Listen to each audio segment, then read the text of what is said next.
Good afternoon, and welcome to the final installment of Booked for Lunch for 2015. We hope to see you all again in the spring of 2016 when Booked for Lunch resumes. I have a couple of announcements to make on upcoming events in our library system. On November 14th and 15th, WIRT will be hosting the Michigan Traveling Military Museum, where items from both World War I and World War II will be on display right here in the community room. The events calendar on our website lists all the upcoming events for all Bay County Library System branches. If you don't use a computer, we also have newsletters with that information. Another event I would like to mention is the City Hall tour offered by the Historical Museum. The next tour is scheduled for Friday, November 13th at 11 a.m. The cost is $1 per person and space is limited. Now I would like to get on to Booked for Lunch. We are very happy to have Margaret Bird with us here today to review All the Light We Cannot See by Anthony Doerr. Many of you may recognize Margaret as she has been a reviewer in the past. Margaret is a retired teacher and librarian from Garber High School in Essexville, where she has worked for 30 years. She was also a substitute reference librarian for the Bay County Library System for 11 and a half years. Margaret received her BA in Latin from Marygrove College in Detroit and received an MA in English and an MA in School Library Science from Central Michigan University. She has been married to fellow Booked for Lunch reviewer Leeds Bird for 47 years. Margaret is a member of the James Girls Book Club, and they recently celebrated their 18th anniversary as a book club. She is a commissioned lay minister for the Diocese of Saginaw and is active at All Saints Parish and St. Boniface Church. Margaret was also a Friends of the Bay County Library's board member. In her spare time, Margaret enjoys participating in and going to the theater. She also loves to travel. Her most recent trip was a river cruise on the Rhine. And now, without further delay, I present Margaret Bird.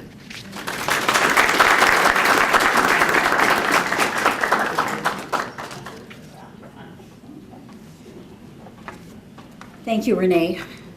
Renee was one of the people I worked with when I was substitute reference librarian at both WIRT and SAGE, and prior to WIRT at Bay City Branch. And I often say, probably not true anymore given my advanced years, but if we had not had that millage defeat where so many employees were laid off, I'd probably still be working because I love these libraries. Now, I think it's maybe just a coincidence that the opening session of Book for Lunch this fall dealt with a book about World War II. Those of you who heard Betsy Osborne's wonderful presentation on the book When Books Went to War, about the particular editions for American servicemen, the editions that they could place in their pockets and carry with them into combat and any other area where they happened to be. Now, Betsy's was a little high tech. She did a PowerPoint and she had all sorts of stuff up here. I have these puny little maps. I'm a low-tech sort of person. And the maps, even the people in the front row probably can't see them, but they're of Germany and France, and highlighted and with red highlighter are these particular places that most of the action of this book takes place. And I think both Betsy's presentation and mine are rather important given the fact that we have just recently celebrated the 70th anniversary of World War II's end. Now, I don't remember how I first heard about this book or read about this book. It could have been in Book Page, which Friends of the Library provides for you at all the library branches. Could have been on NPR, could have been in any other number of sources. But this book was published in May 2014, and about a year later, our book club, the James Girls, as we call ourselves, and one of those members of that group is in the audience today. The James Girls chose this as a book for us to read and to discuss, and it was a universally accepted, wonderful read. Second time I read it in preparing for this talk, I was even more impressed with it as a book. Listen to its credits. Winner of the 2015 Pulitzer Prize for Fiction.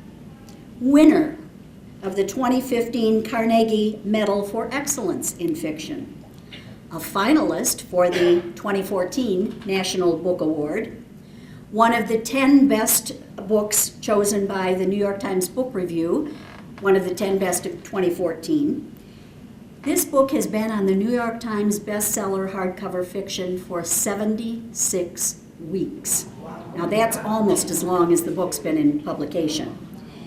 60,000 copies were ordered for the first printing, and by the end of 2014, it had been reprinted 25 times, and 920,000 copies were in circulation. And I didn't check this statistic, but I would guess that it could be twice that many by now. The book is available only in hardcover and electronic versions, and a paperback is not even planned until summer of 2016. Where did you get that? From England, okay. All right. Let me amend my remarks. An American version of the paperback. Thank you, Nancy. An American version of the paperback, or I should say a version published in America, will be available in the summer of 2016. Now, given all the accolades that I've just mentioned, I was a bit puzzled by the reviews that came out initially. Obviously, readers appreciate the book, and the reviews were generally good, but nothing I'd call gushing. Most of them included a but or if only. And it makes me wonder if the reviewers wish they were able to rewrite the reviews some year later. For example, William Volman from the New York Times begins with, "I must blame Anthony Doerr for lost sleep, because once I started reading his new novel, there was no putting it down." But he concludes with, "All the Light We Cannot See is more than a thriller and less than great literature. As such, it is what the English would call a good read. Maybe Doerr could write great literature if he really tried. I would be happy if he did." Carmen Khalil of The Guardian, a British publication, opens with a page-turner, entirely absorbing. And her later comments include, "Unfortunately, Doerr's prose style is high-pitched, operatic, relentless. Short, sharp sentences, echoing the static of the radios, makes the first 100 pages very tiresome to read, as does the American idiom." It was written by an American, okay? No, and listen, I love this. "No noun sits upon the page without the decoration of at least one adjective, and sometimes, alas, 2 or 3. The novel is far too long, and his attention to detail is magnificent." Contradictory, I'd say. A little bit more glowing from Amanda Vale of the Washington Post. "I'm not sure I will read a better novel this year than Anthony Doerr's All the Light We Cannot See. Enthrallingly told, beautifully written, and so emotionally plangent that some passages bring tears. It is completely unsentimental." I had to look up plangent. I didn't know that word. It means melancholic, and I guess that's true. Janet Maslin of the New York Times calls it a hauntingly beautiful new book. And she offers a small thank you to Mr. Doerr for deliberately giving this intricate little book an extremely readable format with very short chapters, right, Barb? Many about a page and a half long. And then a year later, just this past May, another review from The Guardian. "The story itself is gripping, and it is easy to understand why Doerr's book is regarded by many as an epic and a masterpiece." And that's where I'll put it. Let me tell you a little bit about this author, Anthony Doerr. He was born in 1973 and raised in Cleveland, Ohio. He now lives in Boise, Idaho with his wife and twin sons. He previously wrote 2 short story collections, a memoir, and 1 other novel, and all of those were highly honored and awarded. In 2007, the British literary magazine Granta added him to the list of the 21 best young American novelists. He studied history at Bowdoin College in Maine. He has a master's degree in fiction from Bowling Green State University in Ohio. And he admits that he struggled to make a living through fiction. So he taught writing at Boise State. He wrote for travel and science magazines and continues to do so. And in an interview earlier this year, an interview conducted by the New York Times, he was asked questions about his favorite authors and what books is he reading. And I kind of think some of these answers give a little insight into him as a person. In my parents' house, he says, books tower pretty much every piece of furniture. On the toilet tanks, inside kitchen cabinets, even on Dad's workbench in the basement. There might even be books in the garage, beekeeping manuals probably. So I grew up in a world where books were both totemic and ubiquitous. I love his vocabulary.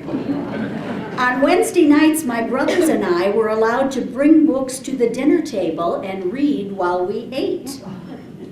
I love Jules Verne and C.S. Lewis and The Mouse and the Motorcycle and Where the Red Fern Grows and White Fang. Just glimpsing the blue spine of a Hardy Boys volume or one of those bright illustrations from The Snowy Day by Ezra Jack Keats can flood me with memories so visceral that they stop my breath. Books, they can do that, right? He was also asked if he ever had gotten in trouble for reading a book. I did read The Sheltering Sky when I was 11 or 12 years old.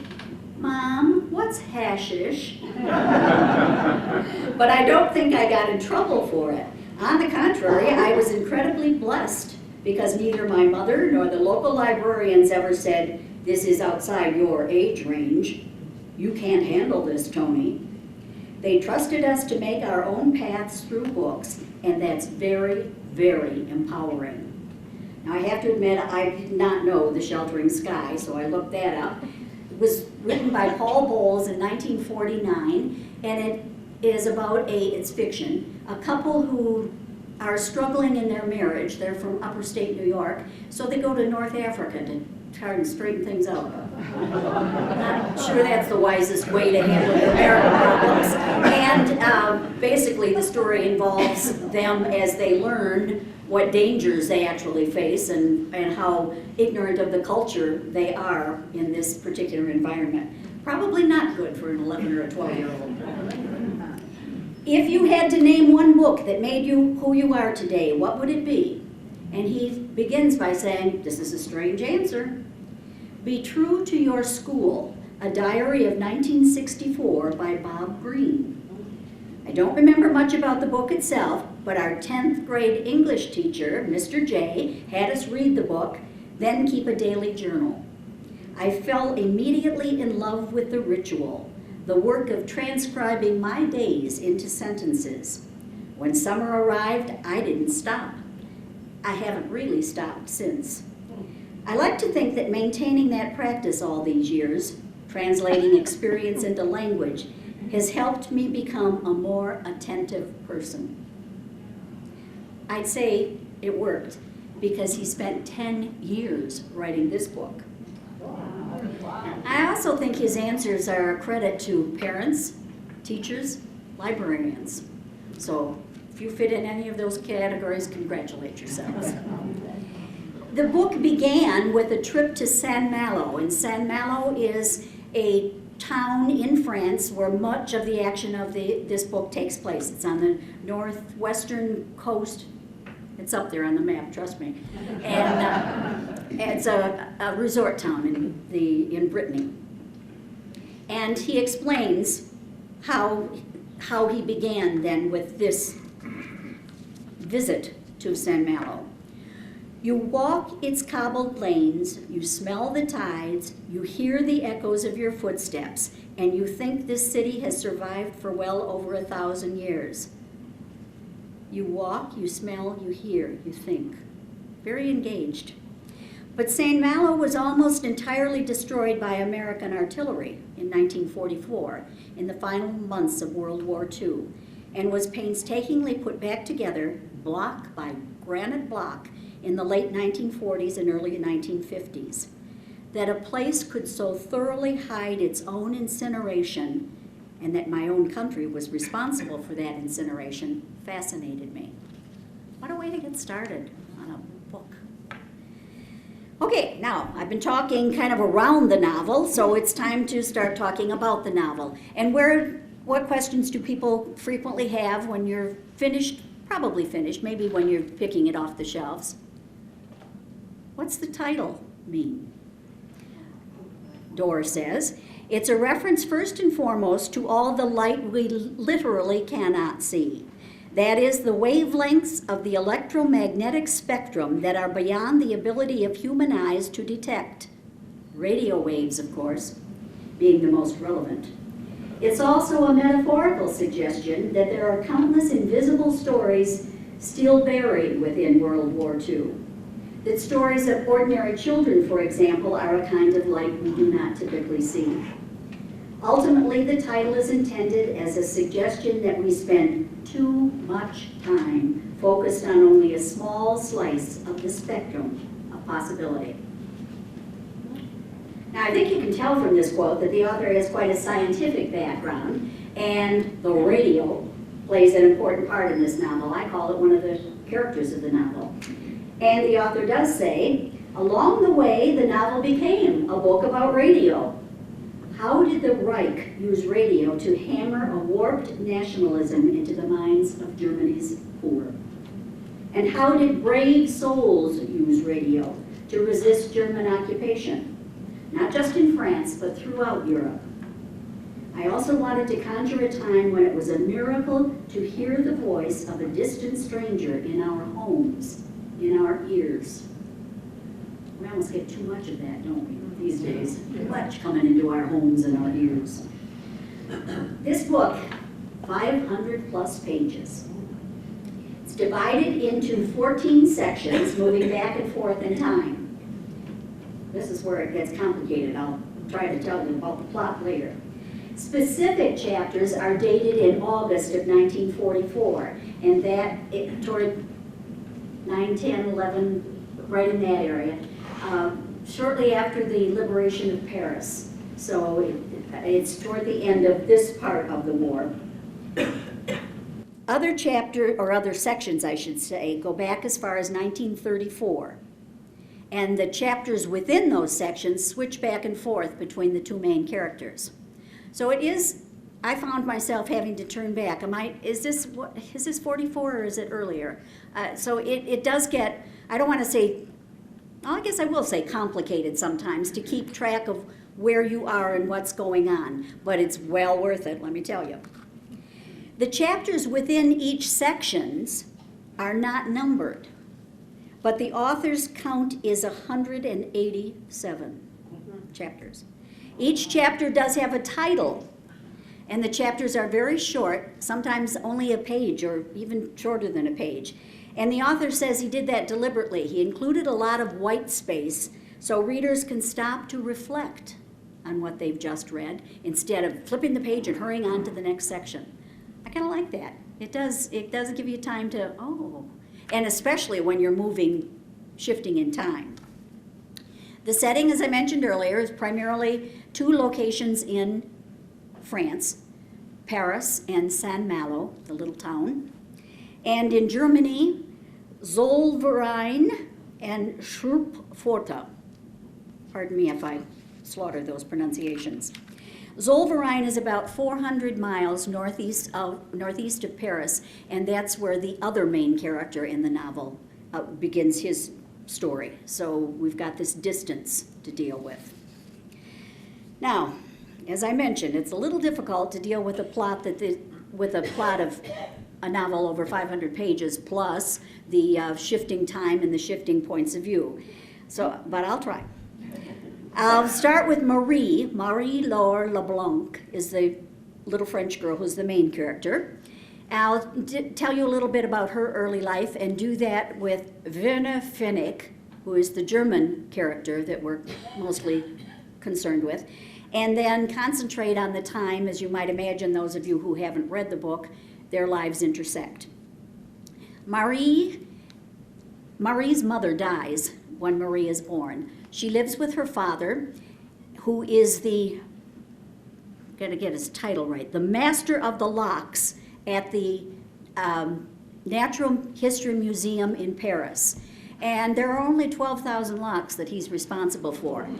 And what this means is that he distributes the keys each morning to the people who need the keys. He makes sure they're not left casually, carelessly, anywhere around the museum, and he checks them back in at the end of their usefulness for that day. Big job. Marie goes to work with him every day, and when he's busy doing other things, she spends time in the laboratory of a Dr. Gefford, who is a mollusk expert on the library staff. And she develops an interest herself in mollusks and shells, and this figures in significantly later on in the novel. Marie's best birthday gifts are the Braille editions that her father gives her of some of the classics, like Around the World in 80 Days, The Three Musketeers, 20,000 Leagues Under the Sea. These are important to her. And her father also makes little tiny wooden puzzle boxes that she is able to manipulate. Can't see them, of course. She's been blind since age 6. And she is able to manipulate these little puzzle boxes. In 1940, Father and Marie are forced to leave Paris, and they go to Saint Malo, where Uncle Etienne lives, and I'll mention him a little bit later. Werner lives in an orphanage in Zollverein.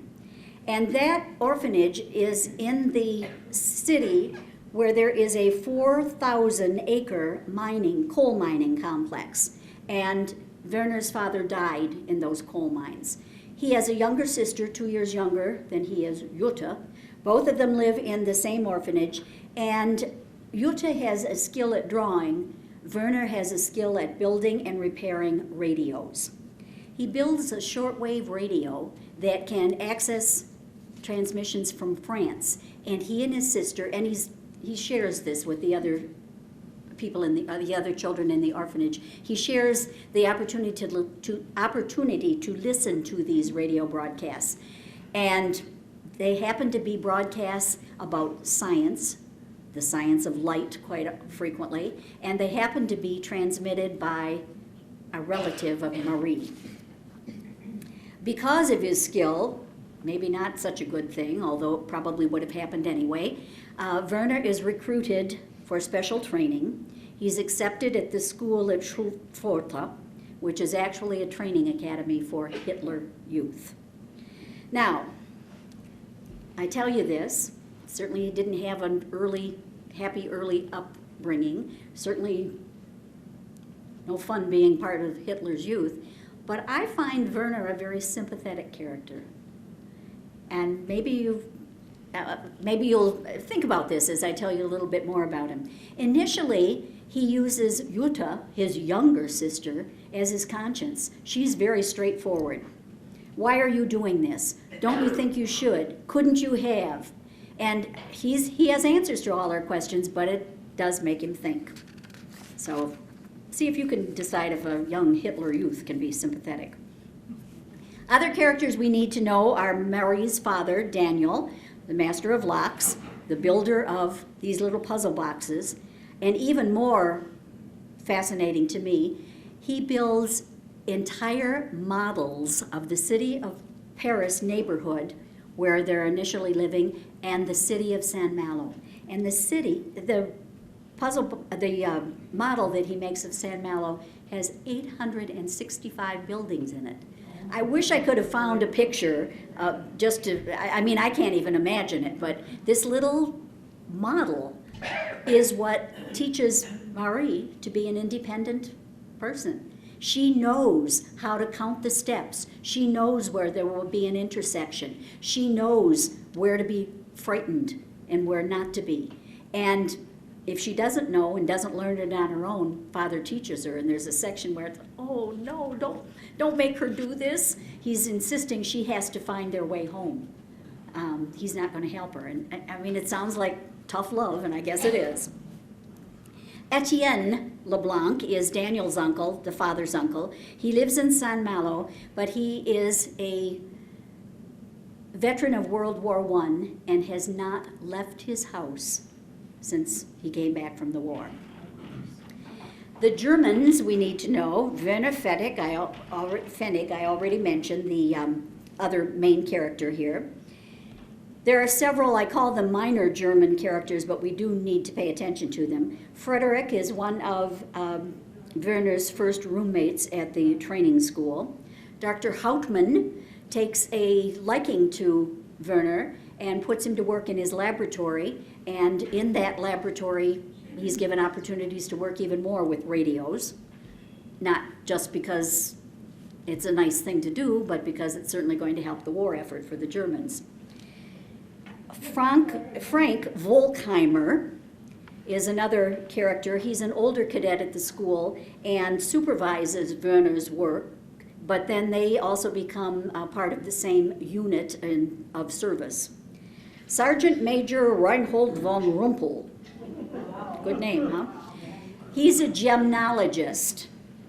So that's important because in addition to the radio, I think another major character in this novel is a 133-carat blue diamond called the Sea of Flames. It's believed to be cursed. It's part of the collection of the Museum of Natural History in Paris, and it becomes very important. Now, there are other characters who, you always have to have the good guys and the bad guys and the ones who help and the ones who get in the way, and I'll try to remember to mention them when I get to the part of the plot where they are important. Okay, bear with me, and if those of you who have read the book, raise your hand and correct me if I get totally mixed up here. The first section, and by the way, the first section is labeled 0. I've never seen a book that starts with chapter 0 or section 0. Takes place in 1944. So we know at this point both Marie and Werner are in Saint Malo. That's where it's taking place. Marie is living in her Uncle Etienne's house. I guess we'd have to call it a house. It has 6 floors, and she has trained herself to learn what is there. By 1944, she has been in that house for 4 years. 5 streets north from her, Werner and 2 other German service people are also in Saint Malo, in a hotel that was formerly a private residence.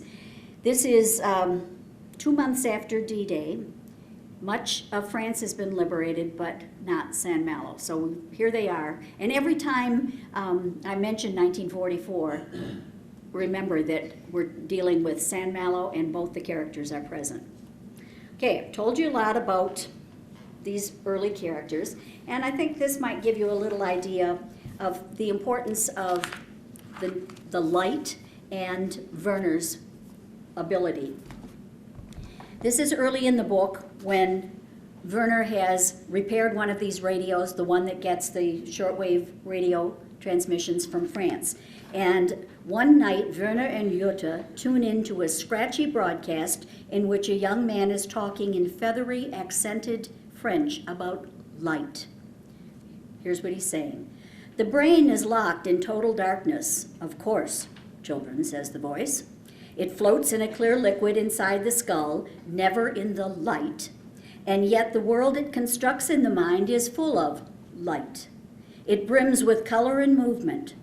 So, how, children, does the brain, which lives without a spark of light, build for us a world full of light?" Short sentence, short reading, 5 mentions of the word light.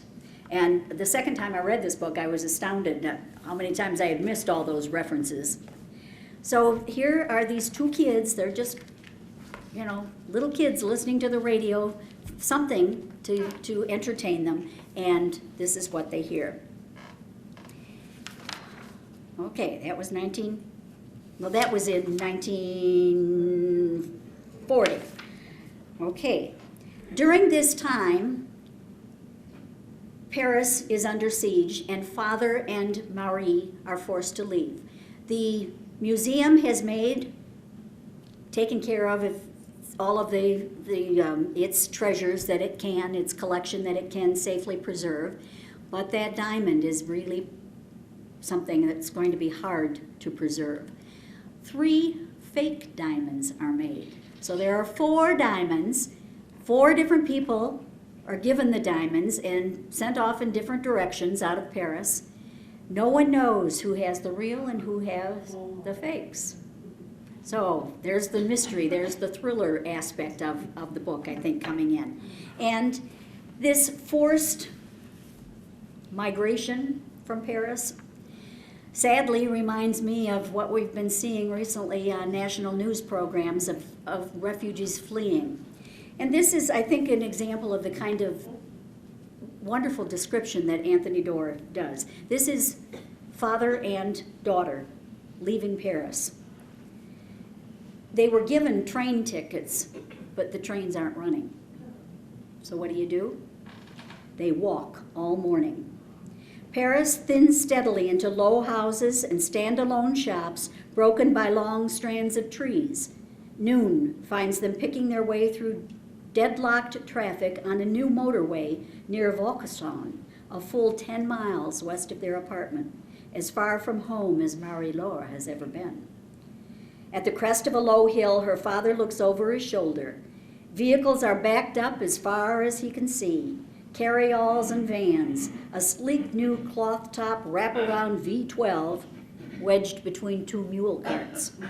Some cars with wooden axles, some run out of gasoline, some with households of furniture strapped to the roof. A few with entire bristling farmyards crammed onto trailers, chickens and pigs in cages, crows clomping alongside, dogs panting against windshields. The entire procession slogs past at little more than walking speed.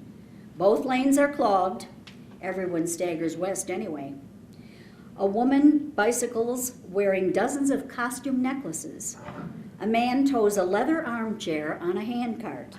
A black kitten cleaning itself on the center cushion. Women push baby carriages crammed with china, bird cages, crystalware. A man in a tuxedo walks along calling, "For the love of God, let me through," though no one steps aside, and he moves no more quickly than anyone else. Times have changed.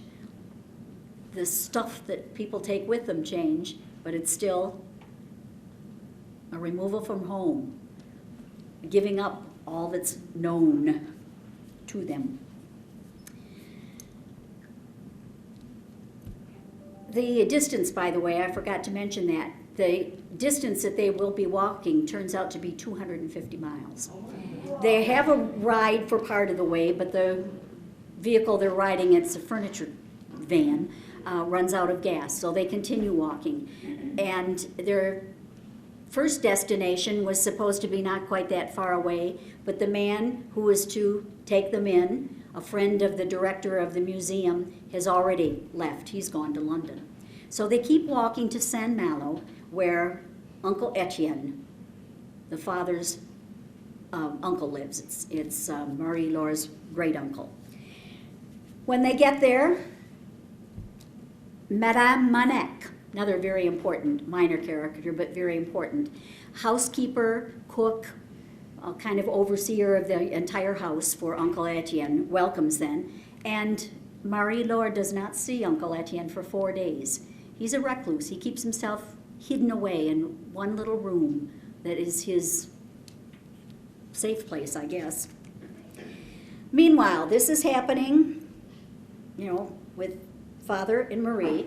What's going on with Werner? Werner takes the entrance exam for this marvelous academy for Hitler Youth. He excels in all the technical things that he has to do particularly. So he needs to leave Zollverein and go to Schulpforta. And I can't remember the distance that is, but he has to leave his sister, and his sister is not happy about that. She just does not want him to go and doesn't understand why he has to. But he feels he's part of something important, and he has to do it. At this time, we meet, I mentioned him earlier, Sergeant Major Reinhold von Rumpel, who knows his diamonds. And what his job is right now for Hitler is to evaluate all that jewelry that comes in. And he knows his stuff. So we begin to see that he's going to be very, very important in this story. We meet another minor character called Claude Levitt, who turns out to be one of the bad guy minor characters.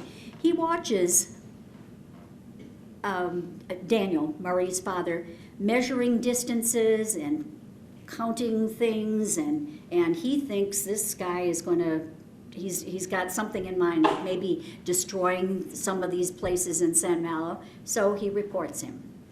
Results in father being summoned, well, that's not, father is summoned back to Paris, but along the way he's captured and questioned by both French and German soldiers because Claude has told, the informant has told them that he's something wrong with this man, you better keep your eye on him. Before father leaves, all the radios, and Uncle Etienne has 11 of them, all the radios are confiscated, but there's one that's hidden, and that doesn't get confiscated. Oh, let's see, I'm trying to hurry along here so we can get, I need to tell you a little bit more about Werner. He's at this school. He has Frederick as one of his first roommate. Part of the training in this school is to identify the weakest of the cadets and just go after them. Well, Frederick's one of them. And it's difficult for Werner to stay friends with his friend, to do anything that would call attention to him as being not willing to participate in these brutal games. And at one point, Frederick invites Werner to come home with him to Berlin. They live very comfortably. His family lives very comfortably. And during this time, Werner, first of all, is very impressed. You know, poor kid from a coal mining town, orphan. This family has lots of stuff, including a 2-volume copy of Audubon's Birds of America. Beautiful illustrations, and Werner hasn't had any access to anything like that. They have a maid. There's an elevator in their building. So he's very much impressed with all this stuff. And at one point, he asks Frederick, "Do you ever wish," whispers Werner, "that you didn't have to go back? Father needs me to be at Schulpforte. Mother, too. It doesn't matter what I want." Frederick's got his answer. "Of course it matters," Werner says. "I want to be an engineer and you want to study birds. Be like that American painter in the swamps. Why else do any of this, if not to become who we want to be?" A stillness in the room. Out there in the trees, beyond Frederick's window, hangs an alien light. "Your problem, Werner," says Frederick, "is that you still believe you own your life." What a thing to tell. I mean, what a thing to know at that age and to tell your friend. And wow, what a truth. You own your own life. Okay, let me see where I am at this point. I just want to make sure I don't... Oh, back in San Malo, you know, there are always people who are out there doing and fighting and doing good things. So the women of San Malo decide, we've got to do something. So they start these little, let's just change the street signs. Let's just alter the train schedules. Let's make mail disappear. So they've got their little counterintelligence operation going on under the direction of Madame Manek, the housekeeper for Uncle Etienne. The meetings are at their house and they're doing their thing, which is, I think, pretty darn admirable. There are more needs, though. Little things like that just aren't enough. That's what Uncle Etienne realizes. But even when Madame Manek tries to convince him that he could be really helpful in this whole effort here, because of his knowledge of radios, he's not buying it. He's still staying inside his house. Not long after that, Madame Manek dies. So here are Etienne and Marie in the house. He went to Paris, and they find out he never arrived there. So somewhere along the way, he was delayed, arrested. Enter Von Rumpel.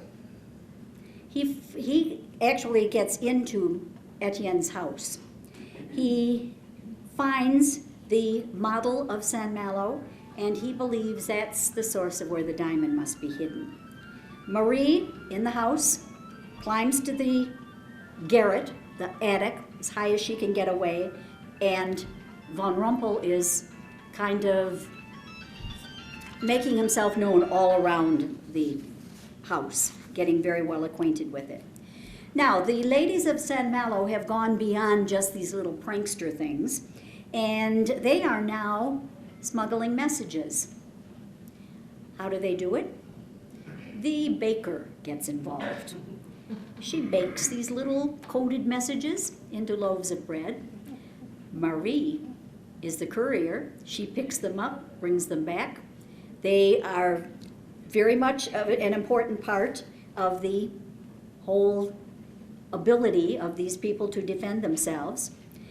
There are transmissions going on because Etienne does contribute that amount. As long as he can stay in his home, in his room, he will transmit the messages. So he is involved.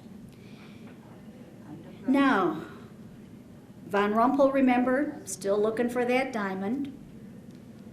Werner, he's there too. Only he and his two buddies are trapped in the rubble of this hotel. So they're not in very good straits at this point. So we've got a lot of complications going on here. And at this time, this is another thing I feel I need to share with you because it's a tribute to Uncle Etienne, who finally makes himself go out of the house. First, this is prior to that. It takes him a long time to come down the ladder. He takes Marie's hand. He says, "The war that killed your grandfather killed 16 million others, 1.5 million French boys alone, most of them younger than I was, 2 million on the German side. March the dead in a single file line, and for 11 days and 11 nights they'd walk past our door. This is not rearranging street signs, what we're doing, Marie. This is not misplacing a letter at the post office. These numbers, they're more than numbers. Do you understand? But we are the good guys, aren't we, Uncle? I hope so. I hope we are. The innocence of youth, we all want to believe we're the good guys, and Uncle Etienne knows the truth. All we can do is hope for that.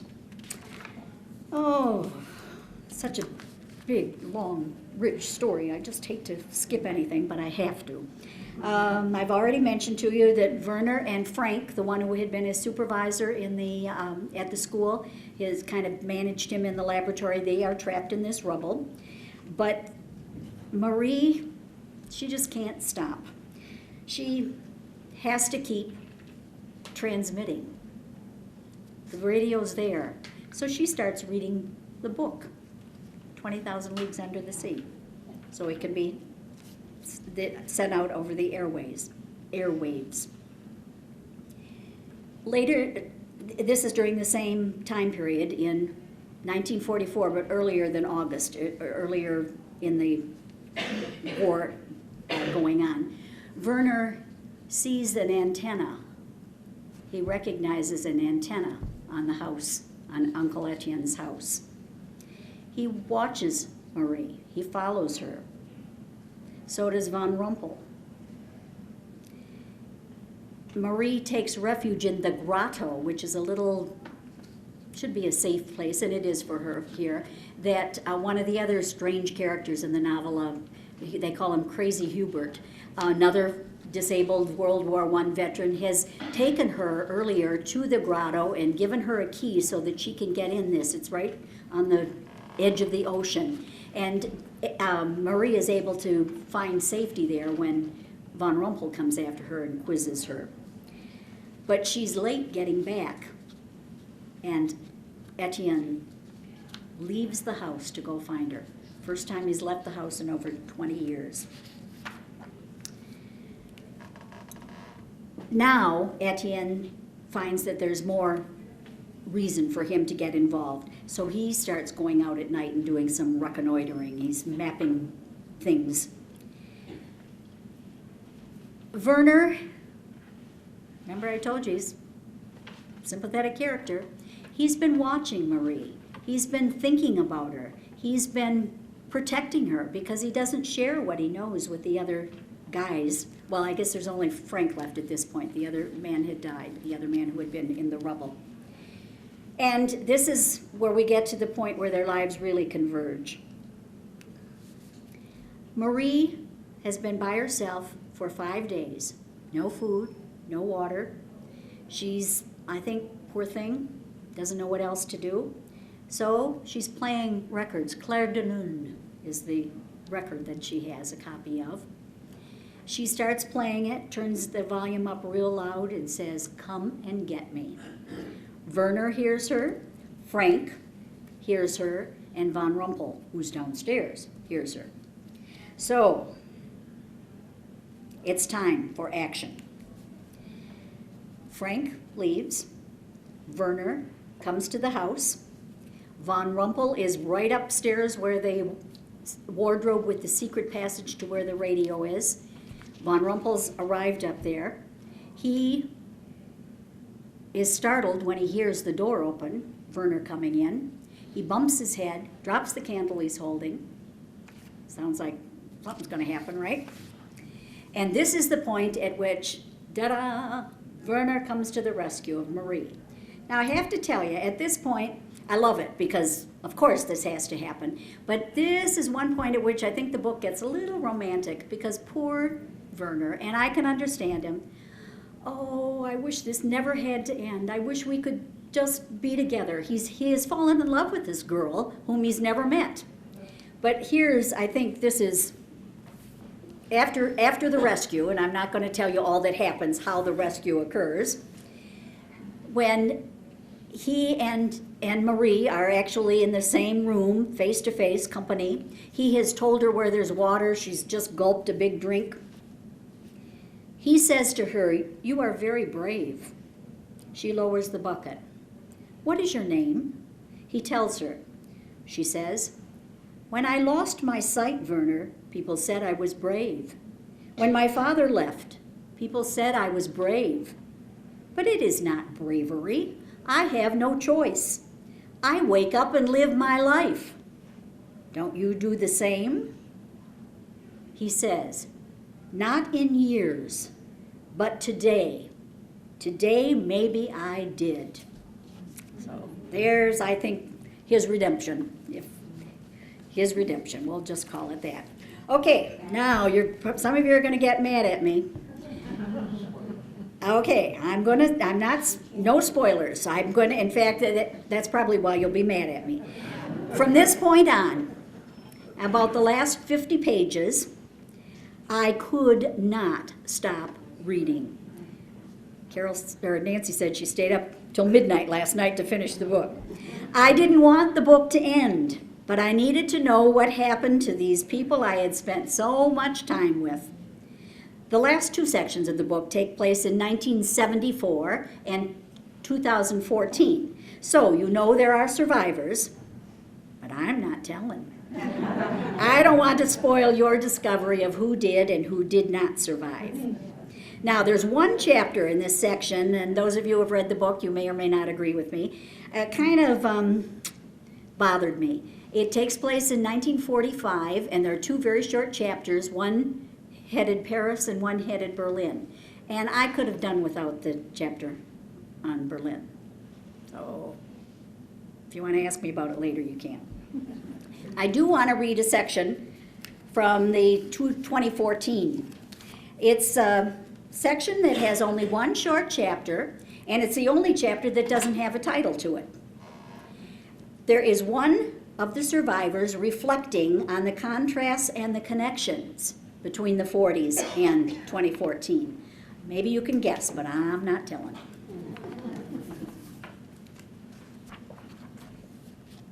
X imagines the electromagnetic waves traveling into and out of X's machine, bending around them, except now 1,000 times more crisscross the air, maybe 1,000,000 times more.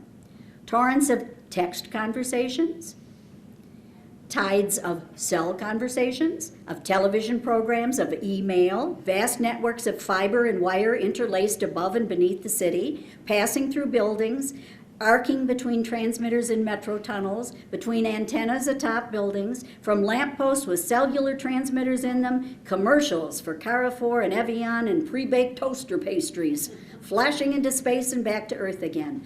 I'm going to be late. Maybe we should get reservations. Pick up avocados. What did he say? 10,000 I miss yous. 50,000 I love yous.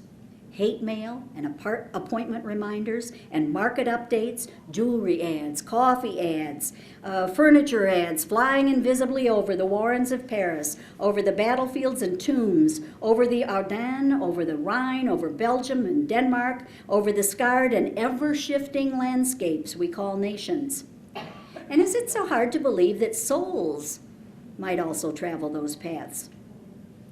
In flocks, like egrets, like terns, like starlings, that great shuttles of souls might fly about, faded but audible if you listen closely enough. They flow above the chimneys, ride the sidewalk, slip through your jacket and shirt and breastbone and lungs, and pass out through the other side, the air a library and the record of every life lived, every sentence spoken, every word transmitted, still reverberating within it. Every hour, someone for whom the war was memory falls out of the world. We rise again in the grass, in the flowers, in songs. There's a connection, isn't there, between them and us? And oftentimes we don't recognize that. Now, I'm going to let the author have the last word. I told you earlier, he said the book was about radio, but he also said the novel became a project of humanism. I longed to tell a war story that felt new, and to do that I needed the reader to invest as completely in Werner as he does in Marie-Laure. In the war stories I read growing up, French resistance heroes were dashing, sinewy types who constructed machine guns from paper clips. And German soldiers were evil, blonde torturers marching in coal scuttle helmets alongside barbed wire. I wondered if things might have been more nuanced than that. Could I tell a story about how a promising boy got sucked into the Hitler Youth and made bad decisions that led to terrible, unforgivable consequences, yet still render him an empathetic character? And could I braid his story with the narrative of a disabled girl who in so many ways was more capable than the adults around her? My attempt in this novel is to suggest the humanity of both Werner and Marie-Laure, to propose more complicated portraits of heroes and villains, to hint at, as World War II fades from the memory of its last survivors and becomes history, all the light we cannot see. Thank you.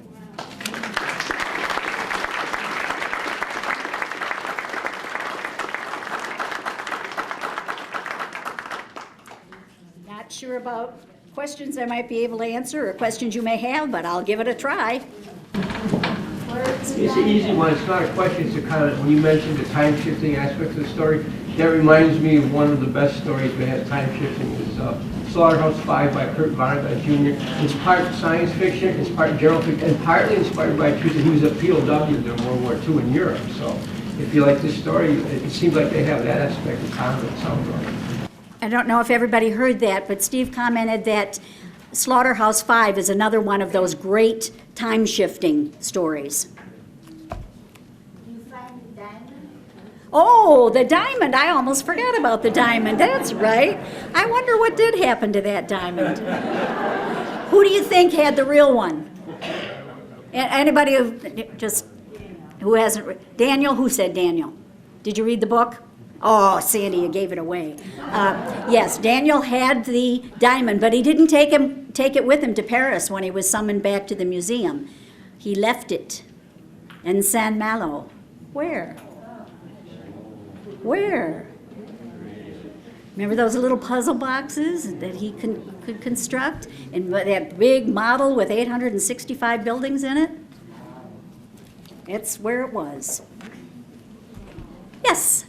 You say that, but in the end, when she opened, can I go there? Sure. If other people don't mind, block your ears if you don't want to hear. When she opens that box, Uh-huh. the key is in The it. key is there. But it was in the box in San Malo. It was in the box that Daniel had, but it's obviously gone many different places because Marie herself, we are led to believe, threw it away. She went to the grotto just before Werner was escorting her to he gave her a pillowcase that she could wave as a white flag so she could get safely out. And she, we think, threw the diamond away at that time. That's what it sounded like. Yeah. Yeah. But what does the key in the box represent What does the key in the box represent? at the very end? Well, I don't know. I don't know. No. Nobody knows. I think you're right. I have one more last word from the author if you want to hear it because I find it fascinating. He was asked in the same interview in the New York Times if he has something else going as far as a new book. Excuse me. He's toying with 3 ideas. One is set during the siege of Constantinople in 1453. One concerns the construction of the Panama Canal. One is set in a spaceship bound for a habitable planet so distant that the only way to reach it is through a voyage that lasts for generations. Can you imagine the mind that can even consider those 3? And I love his comment. You just try to water these things like plants and see which one gets the most light and flourishes. Well, I'll be anxious, whatever he writes, to read it. Thank you very much.